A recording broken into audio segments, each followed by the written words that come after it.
Muchísimas gracias por invitarme a Creciendo y bueno, pues encantado de estar aquí con vosotros. A algunos de vosotros os conozco ya por el histórico de Creciendo, o sea que, bueno, que hola a todos y espero que estéis muy bien.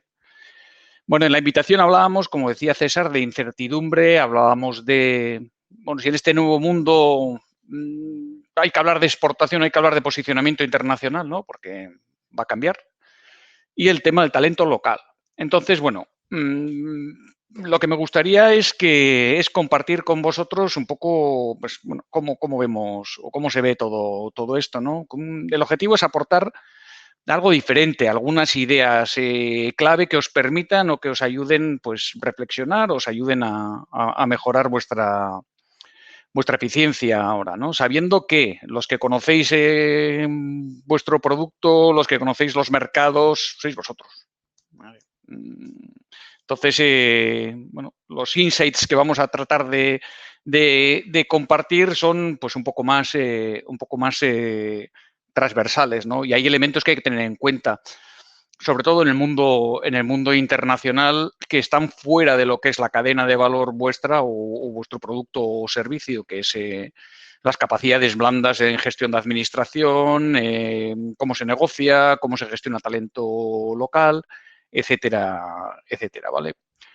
Y me gustaría bueno, pues que os aportara algún valor y que os pusierais pues, en lo que vamos a decir o lo que voy a compartir con vosotros, que cada uno de vosotros pensarais cómo me va a afectar, ¿vale? Que es lo que le digo siempre a mis equipos, que cuando pues, hablamos de algo, que piensen, que hagan una escucha activa, es decir, que piensen en todo lo que estamos diciendo, cómo nos va a afectar a nosotros, ¿vale? Entonces, bueno, el menú que he preparado es el siguiente. Primero comentaros las principales tendencias que veíamos antes del COVID, que siguen ahí, que me gustaría compartirlas con vosotros. Luego vamos a ver el impacto y las asimetrías, que nunca habíamos visto una cosa como esta, nunca. Las nuevas tendencias que se dibujan consecuencia de esta pandemia y los aspectos a tener en cuenta en los procesos de internacionalización, porque bueno, pues van a cambiar de alguna manera, ¿vale? Bueno, los impactos que veíamos. ¿Cuáles eran? Bueno, pues los impactos que veíamos eran consecuencia de dos aspectos. Uno, la globalización, la geopolítica y la interdependencia. Y segundo, el tema de la revolución tecnológica, ¿vale? Con la aparición de las plataformas, la inteligencia artificial, etcétera, ¿vale? Y esto se concretaba en estos 5 aspectos principalmente. En la geopolítica, pues estábamos viendo un incremento de los aranceles, de las restricciones fronterizas, pues las guerras por el comercio internacional, la importancia de más de las personas que de las instituciones, ¿no? Pues un Twitter de un presidente puede impactar mucho más que una regulación que podía hacer una institución, y esto hasta hace 5 años no era así, ¿vale? Y en los últimos 5 años pues está ocurriendo. Entonces, este es uno de los aspectos que todavía se va a polarizar mucho más. El segundo era el tema de la desconglomerización, y esto era una buena noticia, ¿vale? Para las empresas medianas especialmente. ¿Y esto qué significa? Que las empresas grandes, nosotros somos grandes, pero bueno, todavía hay empresas más grandes. Las empresas grandes que antes tenían ventajas porque tenían financiación, porque tenían acceso al talento, etcétera, etcétera, pues como son muy pesadas, como lo local está teniendo mucho más importancia que lo global, la velocidad de llevar la propuesta de valor al mercado es absolutamente clave. Estoy hablando de producto o estoy hablando de servicio, ¿no? Y las grandes empresas, pues en este sentido no son muy rápidas. Y lo que estaba pasando es que, bueno, pues que no estaban consiguiendo los resultados que querían y están espinofeando todas sus actividades, ¿vale? Y esto lo estáis viendo en grandes empresas. No voy a decir los nombres porque, bueno, pues porque esto es en abierto, ¿vale? Entonces, el hecho de ser pequeño o mediano permite que las propuestas de valor se lleven mucho antes al mercado y, por lo tanto, tener más impacto, ¿vale? La tercera era la dificultad de absorción de las disrupciones tecnológicas para las empresas medianas, ¿vale? ¿Esto qué significa? Pues que está habiendo pues una cantidad tremenda de innovaciones, por ejemplo, desde lo que es la sensórica, la conectividad, la gestión de la nube, la inteligencia artificial, el blockchain, etcétera, que para empresas medianas en las que tenéis unos departamentos de informática o de operaciones o de tecnológicos que, no sé, que pueden rondar entre 5 y 15 o 20 personas, pues es dificilísimo absorber todo esto, ¿no? Bueno, y ahí creciendo estaba trabajando muchísimo en el tema del ecosistema para que pudiera aportar esas disrupciones tecnológicas que van a hacer que, bueno, pues que todo esto cambie, ¿no? Porque, bueno, el tema tecnológico es lo que va a afectar de manera directísima, como vais a ver un poco más tarde, a la competitividad de nuestras compañías, ¿vale? Luego el tema fabricaciones locales, es decir, con la automatización lo que se está permitiendo es que la fabricación de unidades sea casi a coste de escala, con lo cual pues permite que pueda haber una relocalización de las fabricaciones, ¿vale? Y por último, el paso del CAPEX al OPEX. Y este también es otro de los temas que veíamos que era realmente importante a través de la transformación digital. Y es que si tienes datos, bueno, pues puedes calcular lo que te cuesta el coste de un consumo o de cualquier cosa dentro de lo que es, el mundo digital. Sin datos no sabes lo que te cuesta producir algo y, por lo tanto, si no sabes lo que te cuesta producir algo, no sabes cuánto lo tienes que cobrar. Entonces, lo que estamos viendo es que muchísimas empresas van a dejar de invertir en capital y van a pagar por operación, por consumo, ¿vale? Este es otro de los impactos que veíamos. Bueno, entonces, esto es lo que estábamos viendo hasta hace, no sé, 3 o 4 meses, o 2 meses y pico, y de pronto, bueno, pues lo que aparece es... bueno, perdón. Y esto viene consecuencia de las disrupciones y la democratización de la tecnología. El gran cambio ha sido que desde hace aproximadamente unos 10 años, lo que está ocurriendo es que casi todas las tecnologías se están desarrollando y se están apalancando unas sobre otras. La nube, la conectividad, la sensórica, etcétera. Y lo que hace es que pues esta información y estas tecnologías estén al acceso puede acceder cualquiera, ¿no? Recordar que hace 15 años el CEO de una compañía era el que tenía casi toda la información. En estos momentos nuestros colaboradores tienen tanta o más información que nosotros y tienen acceso a cualquier tecnología, ¿no? Es lo que llamamos la democratización de la tecnología.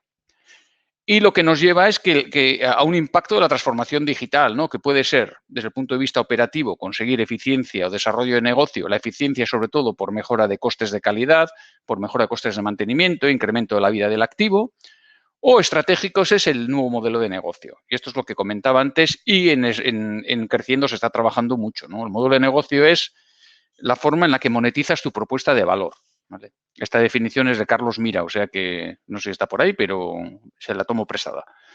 Y monetizas la propuesta de valor de manera diferente gracias a que tienes datos, ¿ves? Lo que comentaba antes. Y además puedes tomar decisiones en base a inteligencia artificial.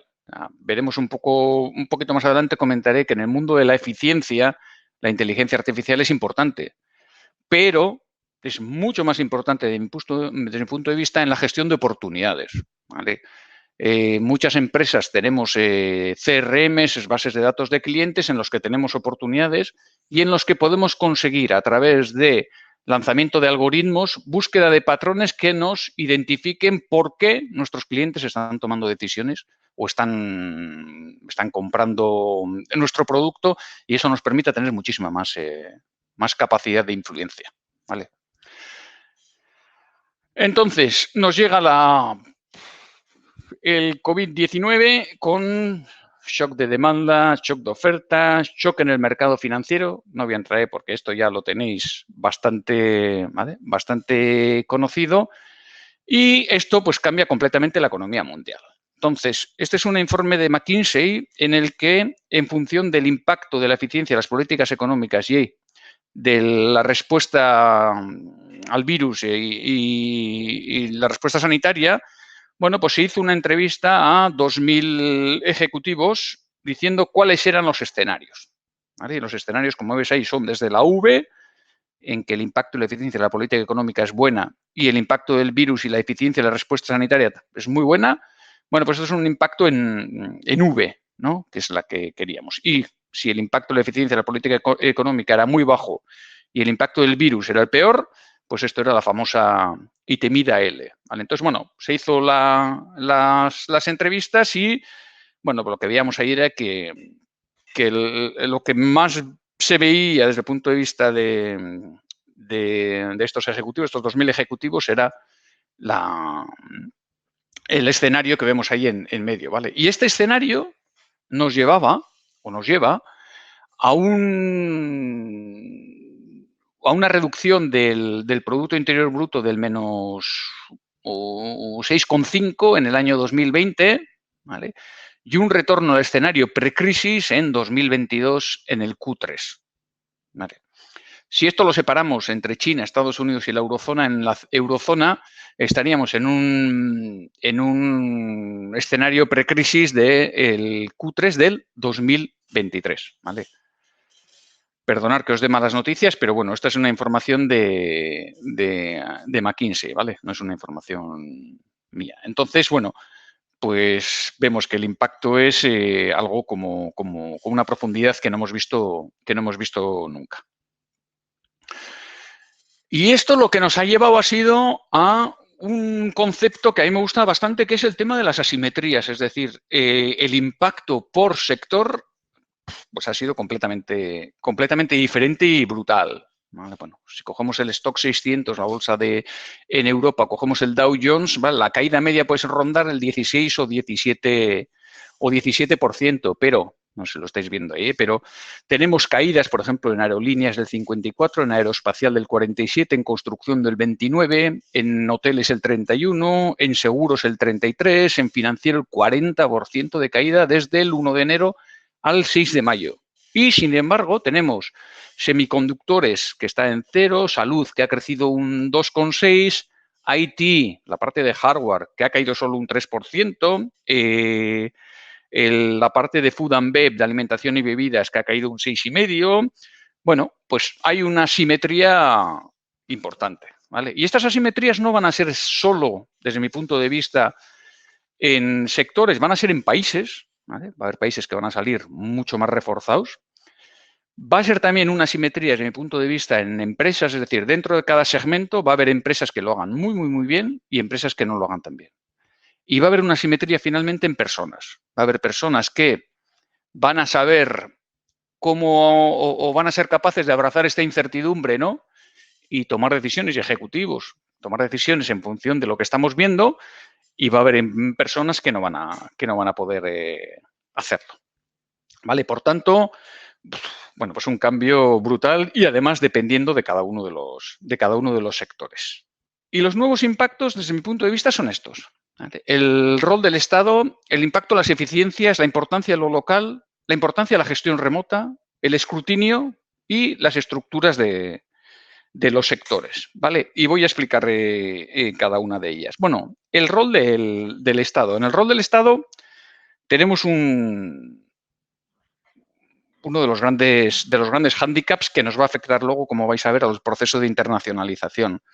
Bueno, el Estado va a tener muchísima más presencia, como estamos viendo ya, de la que tenía hasta ahora, ¿vale? Y no solo por el tema de los ERTES o las líneas de crédito, sino es posible que en algunos de los países hay empresas que se estatalicen, va a haber empresas en las que el Estado va a entrar en el accionariado o que va a dar líneas de crédito y va a influir muchísimo más o va a regular, ¿vale? Entonces, bueno, pues esto tiene un impacto brutal en el negocio. Luego está el tema de las eficiencias. Entonces, yo creo que la digitalización, el que no se digitalice está muerto, ¿vale? Así de claro. Y la digitalización va a permitir una serie de eficiencias que las vamos a necesitar, ¿no? Una es, bueno, todo lo que he hablado de la parte de inteligencia artificial, no solo desde el punto de vista externo de oportunidades, sino desde el punto de vista interno. Sabéis, el tema de gestión de mantenimiento o el conseguir datos de productividades, etcétera, etcétera. o incluso las eficiencias a nivel comercial, ¿no? O sea, hemos visto que gracias a las visitas digitales podemos hacer muchísimas más que lo que eran las visitas físicas. Y los clientes, además, lo están aceptando muy, muy, muy bien, ¿vale? Claro, ahí podemos conseguir unas eficiencias comerciales importantes. Y para esto, bueno, pues hay que estar preparado, no solo desde el punto de vista de, vamos a decir, de informático, sino también desde el punto de vista de cómo se hace una visita digital. Pero la eficiencia o la productividad ha podido crecer entre un 30 y un 40%, con el impacto que tienen resultados. Y como además el tema de la gestión de caja, de tesorería, es importantísimo en estos tiempos, pues la búsqueda de las eficiencias es absolutamente clave. También creemos que va a haber más importancia de lo local. ¿Vale? ¿Por qué? Porque va a haber, bueno, a raíz de la intervención de los estados, va a haber posiblemente restricciones fronterizas. Hay que pensar si las exportaciones, vamos a poder seguir exportando como hasta ahora, vamos a tener que multilocalizarnos, vamos a hablar un poquito más adelante de esto, pero sí creemos que va a haber, que lo local va a tener mucho más importancia y esto afecta de manera decisiva a el tipo de personas que tengamos en cada uno de los mercados. Cuando tenemos un expatriado porque queremos gestionar activos que tenemos en el exterior, pues, bueno, pues vamos a decir que está bien, pero es súper importante tener a alguien en destino que conozca cuál es la idiosincrasia local, ¿vale? Porque si no va a ser mucho más complicado hacer negocios.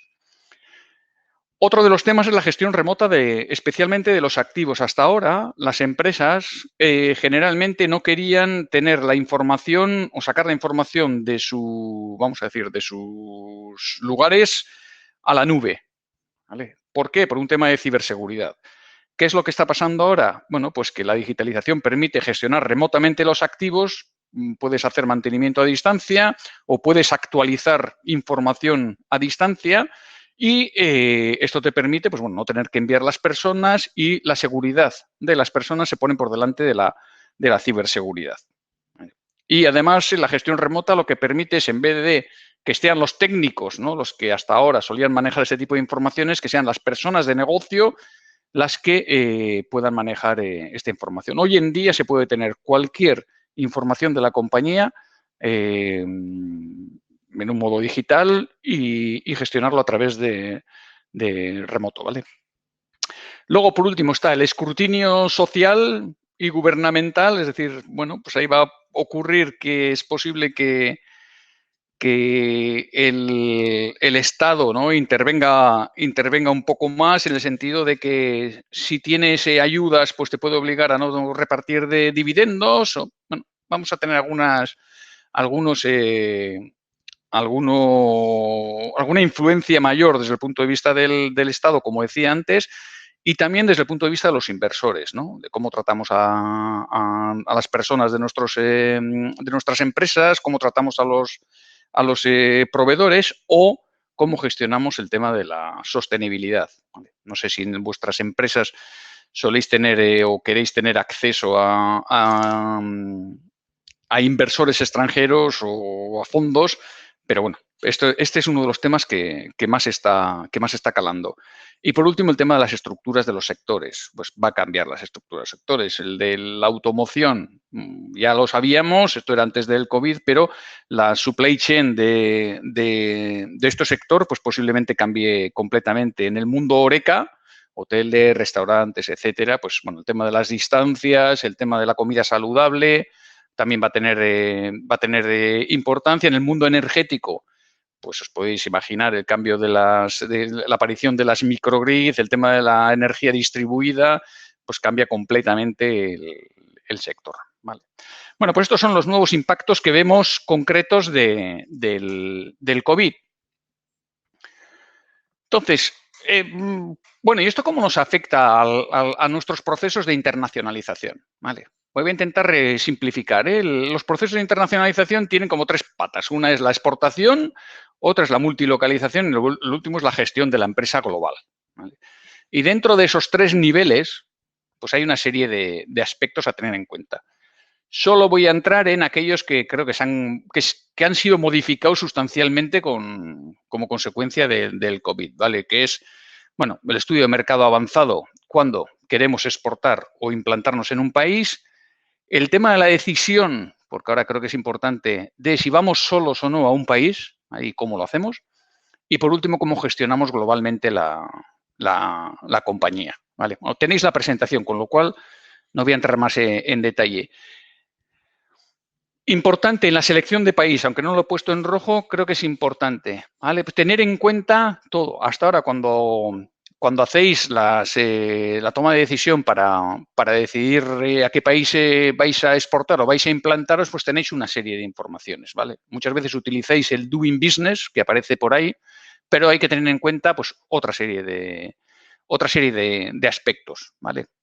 Si queremos ir a un país o a exportar o sobre todo a implantarnos, tenemos que ir a fuentes primarias, es decir, a hacer entrevistas personales de gente senior de nuestra compañía, a estar con cliente para saber cuáles son los elementos clave a la hora de gestionar la demanda, cómo se posiciona el producto, el precio, cuáles son los descuentos que se dan, cómo es la logística, cómo se hacen las importaciones, etcétera, etcétera, ¿vale? Y esto solo se puede hacer yendo, desde mi punto de vista, con informaciones primarias, es decir, entrevistándonos con nuestros principales clientes y no con un segundo nivel o con un tercer nivel, sino con el CEO, ¿vale? Que es normalmente el que más sabe, especialmente desde el punto de vista estratégico.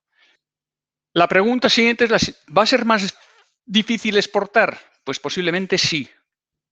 ¿Por qué? Pues porque va a haber más restricciones fronterizas y va a haber mucha más regulación del Estado, ¿vale?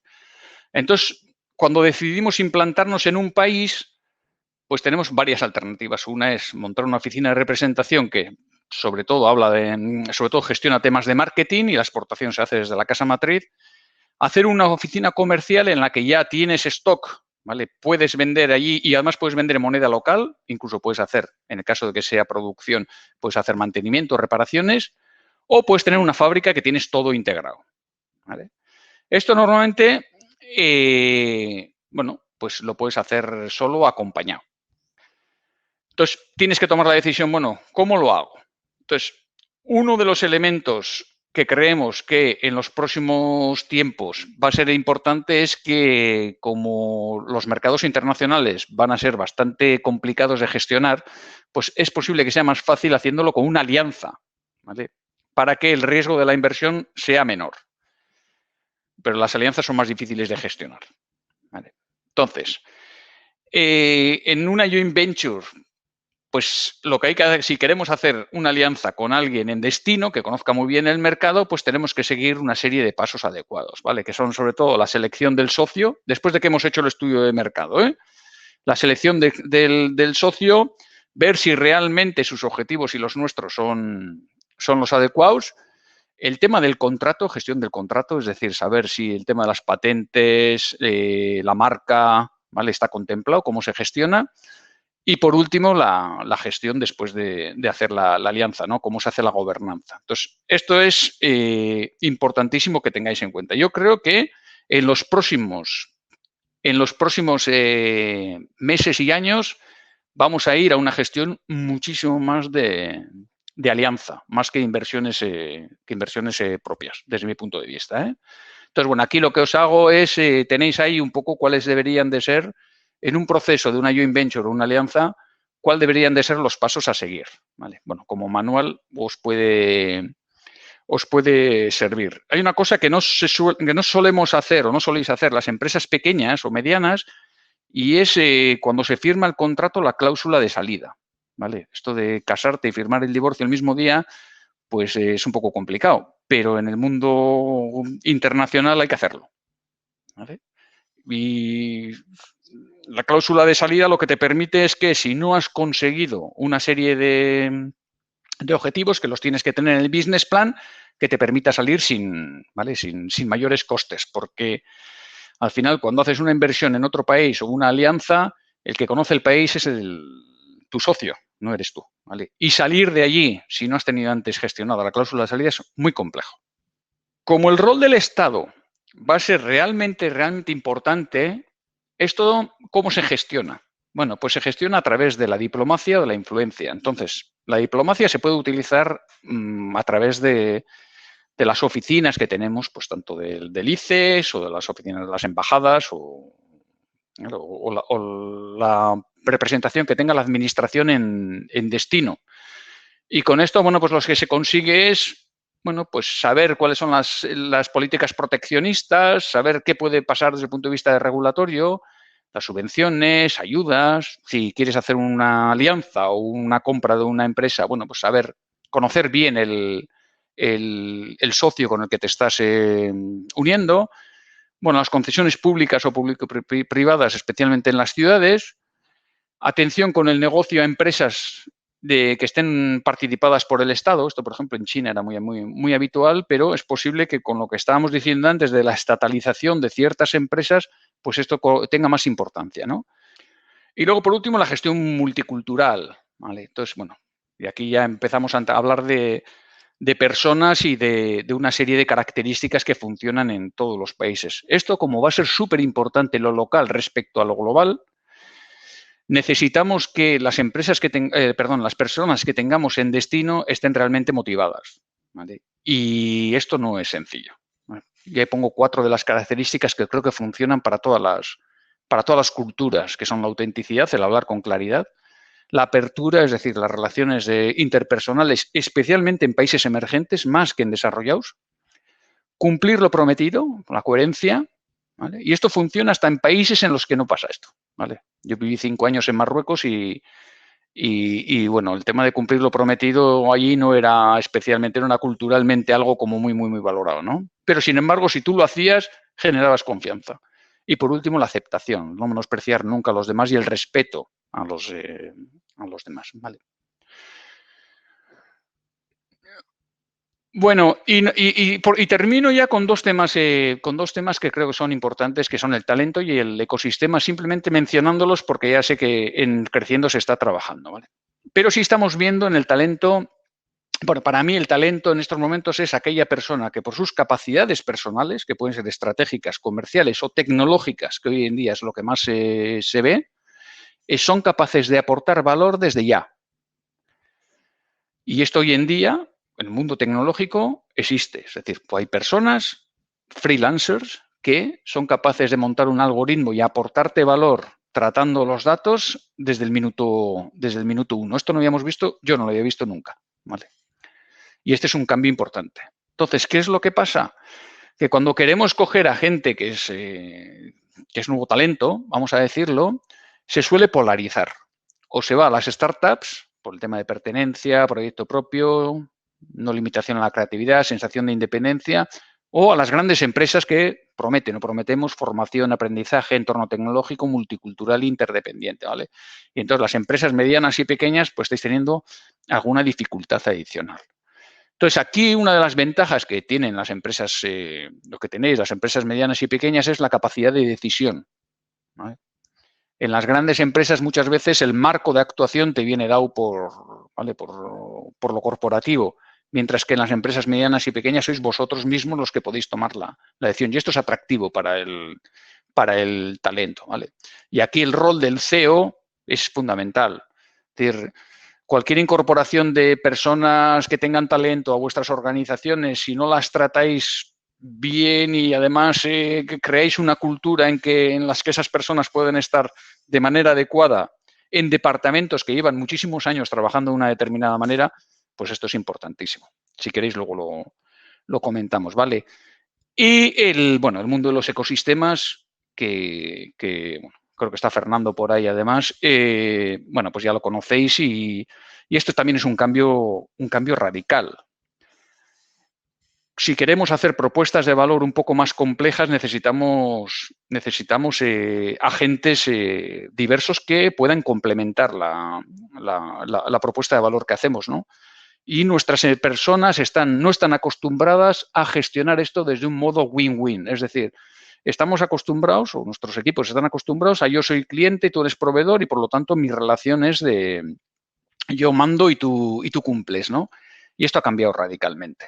Entonces, a los equipos les cuesta muchísimo hacer este tipo de gestiones. Y el que las haga, y las haga bien, tiene una ventaja completamente diferencial con respecto al resto. Para mí es uno de los grandes hándicaps de los próximos meses y años. ¿Vale? Bueno, y esto requiere un nuevo tipo de profesional, desde mi punto de vista. El hecho de que la información la tenga todo el mundo, el hecho de que la gente joven no tenga esta orientación a las jerarquías que había antes, bueno, pues hace que necesitemos otro tipo de profesional que, bueno, ya no voy ahí. Si queréis, luego en las discusiones hablamos, porque este es un tema muy, muy, muy personal. Para mí el tema de la humildad es la principal de todas, porque la humildad y sobre todo la autenticidad, ¿vale? El hecho de ser auténtico, de muchas veces mostrar vulnerabilidad,